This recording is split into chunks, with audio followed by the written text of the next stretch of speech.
বাহ বাহ, বাংলাদেশের জনগণ হাততালি দাও, হাততালি দাও। ঘুমিয়ে আছো ভাই, সবাই এখনো ঘুমিয়ে আছো, এখনো সময় আছে ভাই, সবাই জেগে উঠো ভাই। না হয় 2 দিন আগ পর আর দেশ স্বাধীন করে কোনো লাভ হইব না। 2 দিন আগ পর দেশই বিক্রি করা হয়ে যাবো।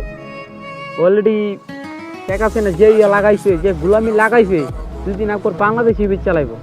আমরা তো ভাই টোল জাতি মানুষ, টোল মানে টোল ছাড়া কোনো কিছু বুঝি না। কারণ টোল করবো, কোন জিনিস নেই এগুলোর মধ্যে বইয়া থাকি। এদিকে তো বাংলাদেশের মধ্য দিয়া রেলপথ দিতেছে, এগুলোর খবর কেউই রাখে না। ভালো ভালো কন্টেন্ট ক্রিয়েটারের কথা বলে না। আমরা কি বলবো ভাই, আমরা তো কিছুই না।